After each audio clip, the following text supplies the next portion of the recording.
How are you doing today, Peter? Good, man. How you doing? Fantastic. Thank you so much for this, Mr. Jimmy. And the reason why is because Led Zeppelin has always been the great mystery. It's always been that band that we think we know, but we don't. And we need things like this for us to go, wow, I needed to know this.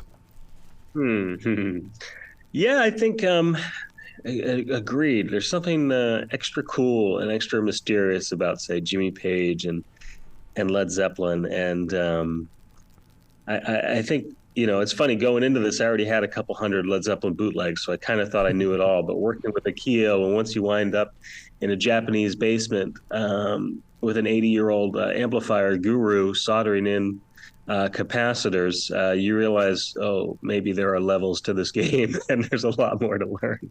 One of the shocking things about Jimmy Page was I didn't realize that basically it was his band, his idea. And I always, because of the front man, I always thought, it's Robert Plant. But man, I'm so glad that Classic Rock Radio said, no, you need to think a different direction. Yeah, I mean, well, look, I think that ultimately a band is an alchemy of the members. So I can't slight in any way any member. But at the same time, Jimmy Page is a visionary. As a producer, he did, in a way, scout out the members. He scouted out Robert Plant's voice and realized this was a nuclear weapon in sonic form. And Mr. Plant pointed towards John Bonham, another incredible weapon in a way. And he scouted out John Paul Jones in the studio. And in the studio setting, Mr. Page is a masterful producer. I mean, that's why these records are still so cracking. I mean, like Led Zeppelin 2 is recorded in 1969. It still absolutely is a killer, kick-ass record. I mean, Whole Lotta Love sounds like it was recorded yesterday. And importantly, when other people tried to recruit John Bonham to play on their records, did it sound the same as it did on a Mr. Page record? No, because Mr. Page is the master of miking and of how to bring that sound about. So, no, absolutely. And Mr. Page is the architect as well musically. I mean, Achilles' Last Stand, what a genius piece of orchestration. So I think this film it's completely deep in many ways, but on the other hand, it's just beginning the discussion of all the wonderful things that Mr. Page did as, like you said, a player, a writer, a producer, a sort of visionary for creating this band, and then also just his onstage coolness of being iconography of Zeppelin. I mean, Zeppelin shows kind of something beyond. Something dangerous, something that put an audience into a trance. It's something different. And that's what Akio really fell in love with when he was 19, watching Page on stage, being entranced by him, seeing that a spectacle in its finest form, how it could become something beyond. So, yeah. Well, I was so inspired by him impersonating or actually letting Jimmy Page move through him in a creative form in the way that I always thought that Jimmy Page didn't want people to watch him play, but yet this guy's got it down. He's really got it down. Yeah, well, Akio just, he's truly one of one. He is one of one, and I feel like that is the only reason that Mr. Page, along with Mr. Plant, John Paul Jones, and the estate of John Bonham, signed off on their music in this movie being performed by Akio. Wow. If Mr. Page had seen him, face to face in that club, watched him play from a distance of 15 feet, there's absolutely no chance they would have authorized 30 of their compositions to appear in this film performed by Akio. He really is special. I think he's like the way Yo-Yo Ma is to Bach, Akio is to Led Zeppelin. There's a million tribute bands in the world. I wish them all well. Unfortunately, most of them, they're simply really not up to the level. And what Akio is doing is, again, it's extraordinary, like you said. And, it's not just one thing. It's the playing it's the stage presence, it's the attention to detail, and a little bit of magic. It's all there. It's so funny when you say stage presence, because I just heard an interview with Michael Bolton, and he talked about how you have to go and watch yourself in the mirror, because that's how people see you. And I often wonder if someone like a Jimmy Page or a Keo would practice in the mirror to make sure they were getting it right. It's funny. I asked Akio because one thing that's really striking, even in the movie, and there's this famous moment in Song Remains the Same, right before the drums kick in on Since I've Been Loving You, when Jimmy Page sort of leans way back and comes crashing forward. And it's so iconic that when Akio is recreating the Madison Square Garden concert in that little club in Tokyo, you see in that moment Akio doing it on stage, and you see Mr. Page doing it in his chair. No! In sync, because it's just this, it's like a visceral thing. You kind of have to do it in that moment. And also Mr. Page might have been wanting, all right, is he going to do, he's doing all the, blown away that Akio is doing all those moves. Now, I asked Akio, you have them sort of down. Do you look in the mirror? Do you study it? Oh, no. It just kind of comes to me. I don't necessarily totally believe that, but it's part of it. I mean, it's the reason why so many of these tribute bands just are not up to snuff, because the look and the feel is part of the magic of rock and roll. And nobody was cooler than Jimmy Page on stage in the 70s. So it's a high bar. It's so funny you say that, because I won a poster of Led Zeppelin at the fair in Billings, Montana. I had no idea who the band was, but once that poster went on my wall, it was time to dig in. Yeah, there's something,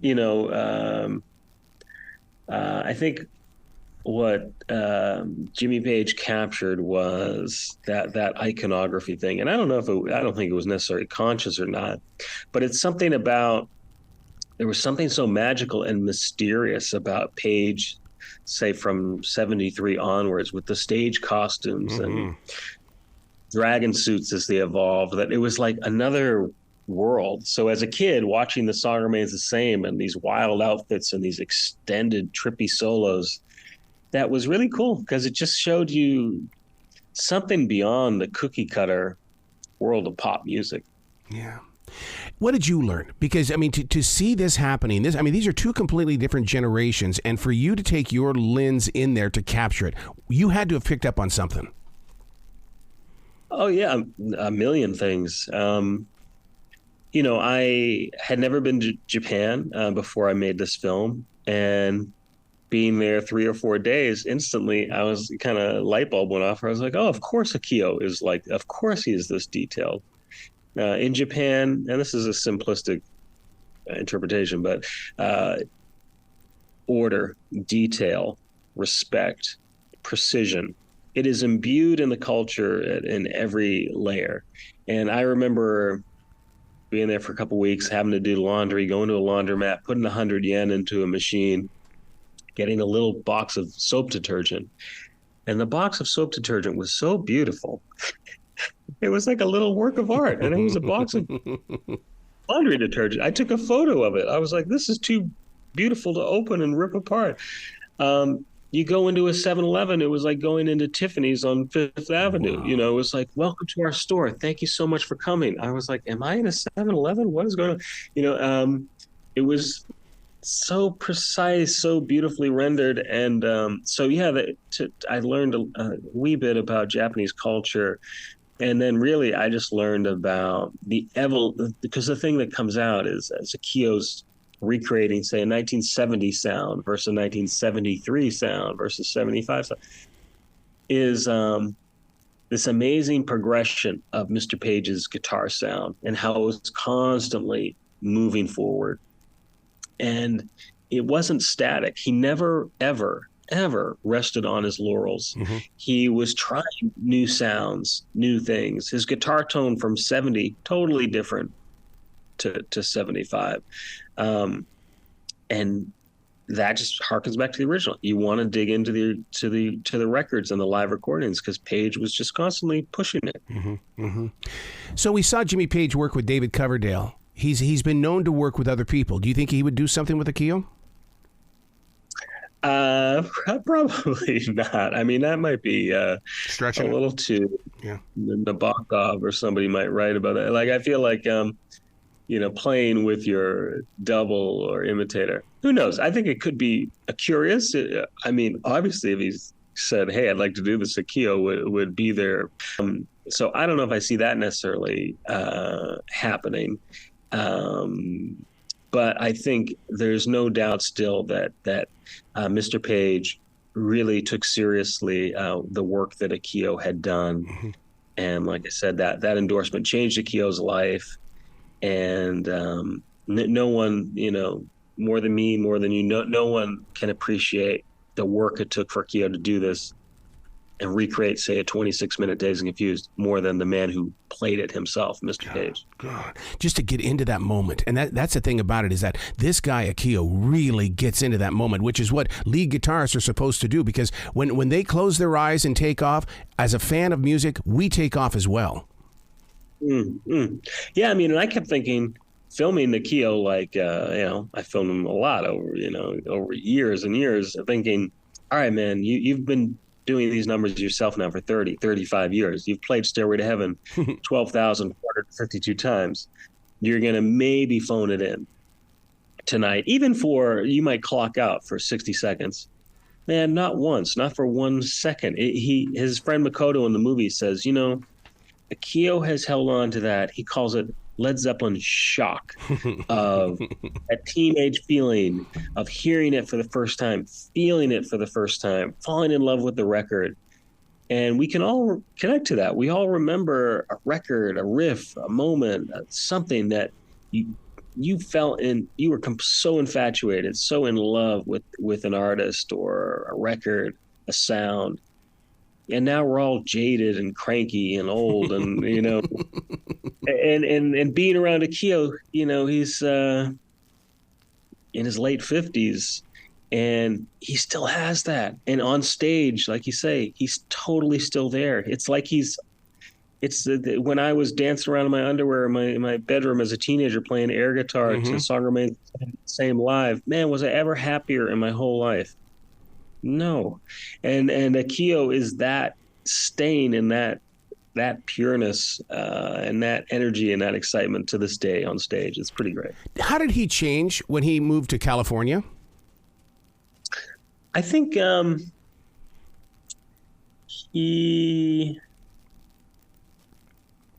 I think he elevated as a performer by virtue of Led Zeppelin plays an insane amount of shows a year. I mean, they're playing maybe 3 nights a week, 50 weeks a year.